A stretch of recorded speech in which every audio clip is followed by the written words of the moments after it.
Selamat berjumpa para pemirsa bersama kami Dimer Channel. Marilah kita ikuti jurnal dari Dimer Channel tentang tren transaksi pembayaran masa kini, yaitu dengan menggunakan QRIS.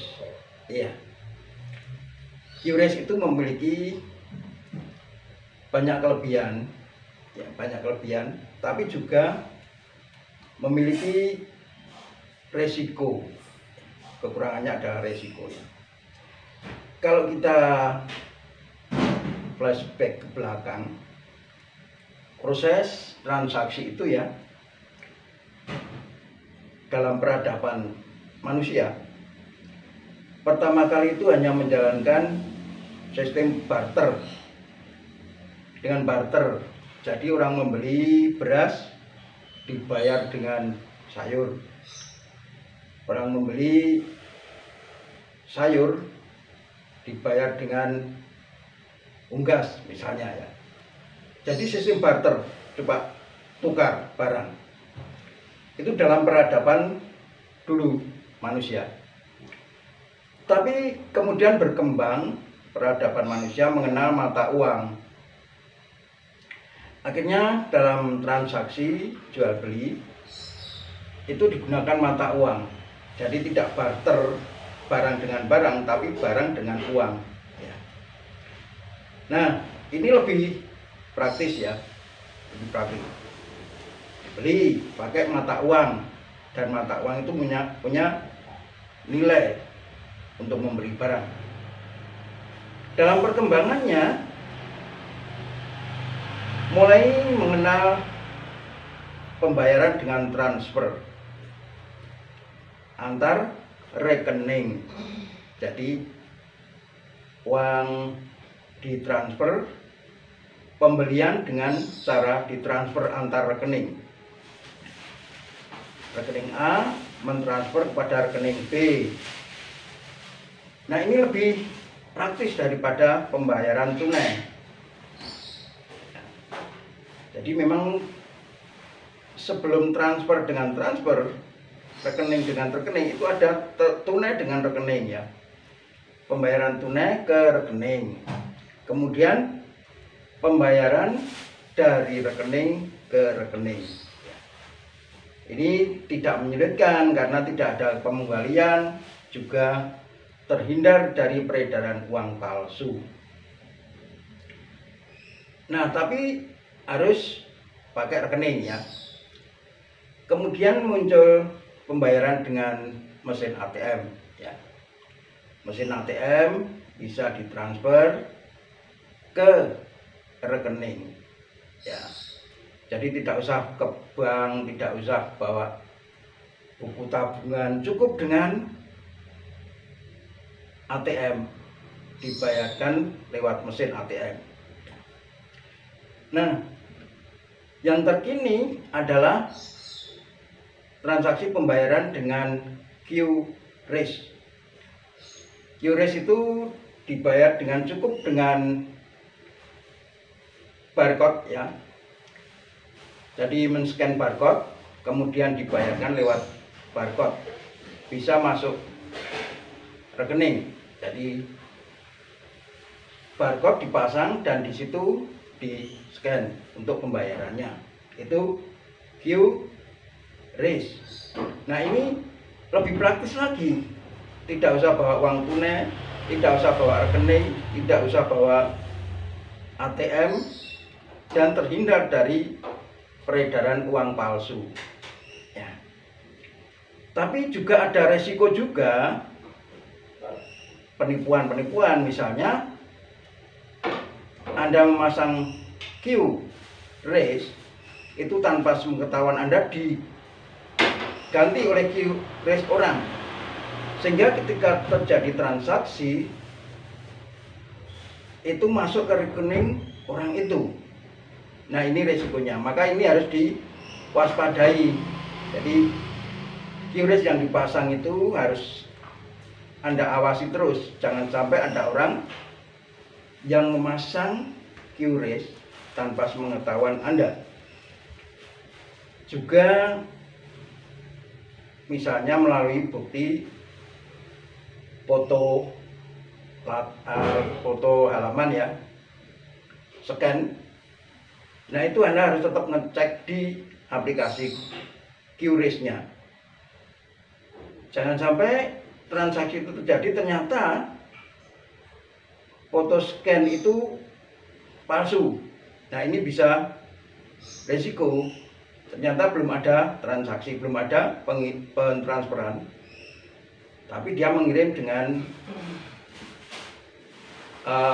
scan barcode, bukti transfer yang palsu. Oke, para pemirsa,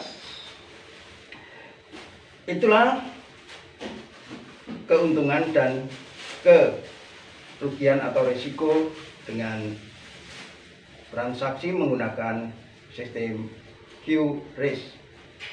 Dan ini kita simak ya dari KKN Universitas 11 Maret memberikan sosialisasi ya pada UMKM, digitalisasi UMKM yang melakukan pembayaran dengan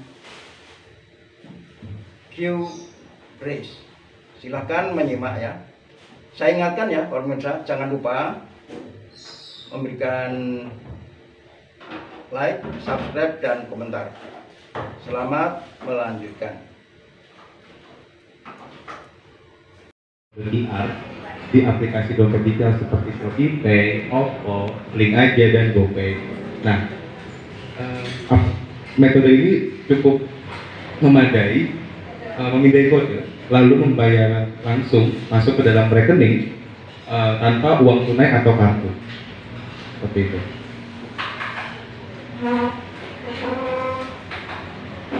Di sini ada beberapa keuntungan Bapak Ibu untuk penggunaan QRIS. Jadi yang pertama itu ada praktis dan cepat. Di sini maksudnya praktis dan cepat, transaksi tanpa uang tunai dan tanpa repot mencari kembalian. Jadi mungkin kita tahu Bapak Ibu bahwa sekarang itu adalah zaman digitalisasi, bahwa di mana semua itu atau generasi saya itu sudah jarang untuk membawa uang tunai atau uang cash. Jadi mereka hanya menggunakan e-wallet atau aplikasi atau rekening digital untuk pembayaran. Jadi untuk di Desa Purbayan ini menurut saya sangat efektif digunakan untuk jangka waktu ke depan, seperti itu Bapak Ibu. Karena memang letak Desa Purbayan ini kan memang sudah dekat dengan kota, jadi memang untuk kedepannya pasti metode QRIS ini sangat dibutuhkan, seperti itu. Yang kedua, aman. Nah, di sini yang maksud saya aman adalah mengurangi resiko kehilangan uang tunai dan meminimalkan kontak langsung. Jadi di sini maksud kata aman adalah kita juga bisa menghindari peredaran uang palsu dengan menggunakan QRIS ini. Karena sistem yang sangat cepat, aman, dan tepat itu meminimalkan hal-hal seperti itu. Nah, masuk ke dalam poin ketiga yaitu hemat biaya operasional. Tidak usah menggunakan edisi atau mesin yang atau ATM gesek itu, cukup menggunakan kode QR yang saya sudah jelaskan tadi. Seperti itu. Satu kode untuk semua pembayaran. Nah, di sini tuh kalau menggunakan QRIS itu ada dua metode. Yang pertama, satu untuk semua pembayaran dan meminimalkan atau kita bisa memilih nominal untuk pembayaran. Tapi biasanya untuk seperti contohnya toko kelontong itu menggunakan satu kode QR aja, seperti itu. Nah, yang kelima itu sangat mudah diadopsi. Ini tuh cocok banget untuk bisnis kecil hingga besar tanpa skill teknik yang rumit. Memang Ibu, Bapak, ini tuh QRIS itu sangat benar-benar efektif.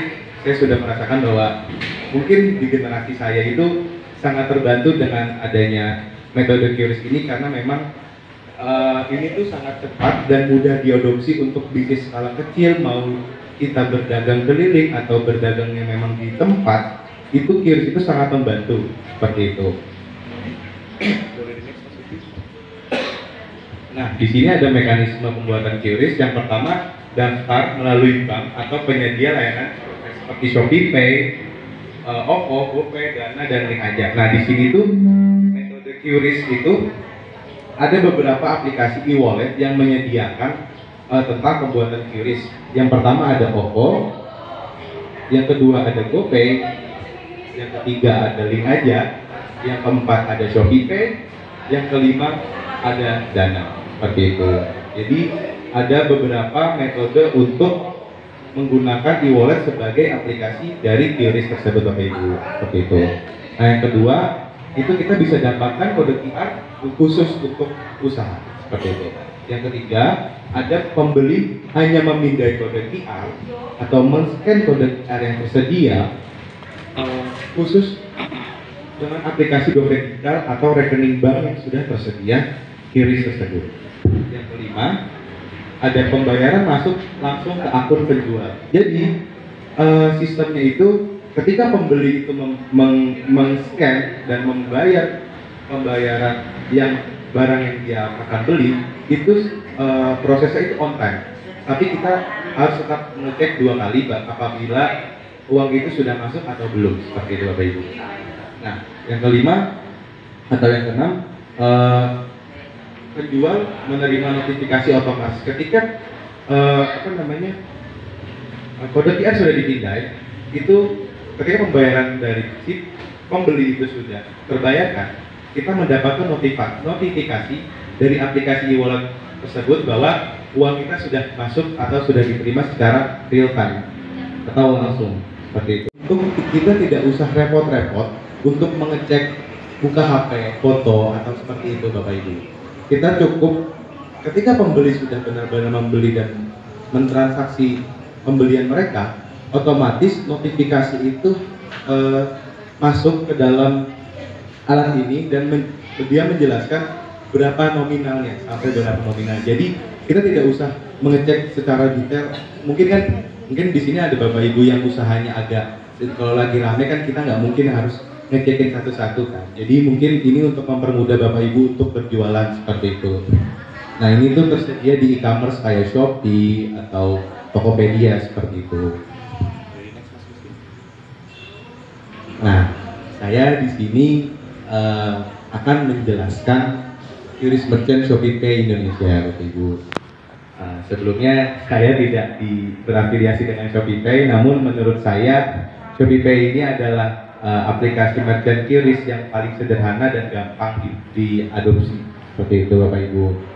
Nah, untuk biaya pemotongan dari Shopee terhadap UMKM kita itu, menurut Shopee transaksi di bawah 0 sampai 500.000 itu tidak dikenakan potongan sama sekali, jadi 0% bagi kita. Namun ketika transaksi di atas 500.000 itu dikenakan sebanyak 0,3% dari total biaya pembelian Bapak Ibu, seperti itu. Next.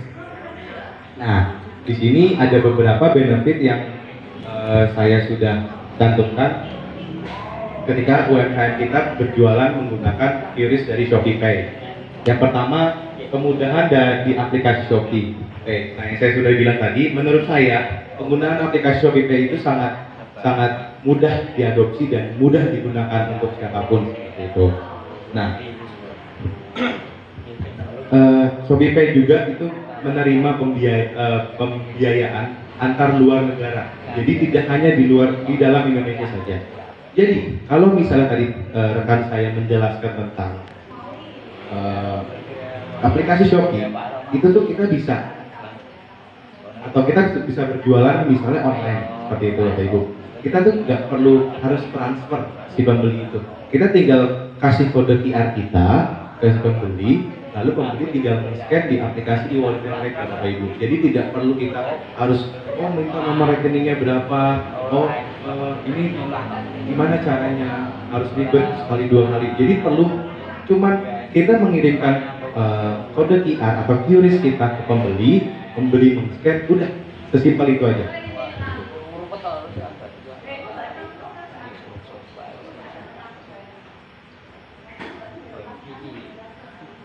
Nah, Di sini ada poin selanjutnya, benefit selanjutnya yaitu menjangkau lebih dari jutaan pengguna. Setahu saya ada dua e-wallet yang paling banyak digunakan di Indonesia ini atau para UMKM. Yang pertama ada GoPay dari Gojek, yang kedua barang. Jadi kita itu harus double check apakah sudah masuk. Kalau perlu nggak apa-apa Bapak Ibu dipoto sebagai bukti bahwa memang uang itu sudah masuk. Karena memang kalau saya lihat beberapa ada kejadian bahwa si pembeli itu melakukan pemalsuan bukti QR, Bapak Ibu. Jadi selain kita memfoto, kita harus mengecek di aplikasi apakah uang itu sudah masuk atau belum, seperti itu Bapak Ibu.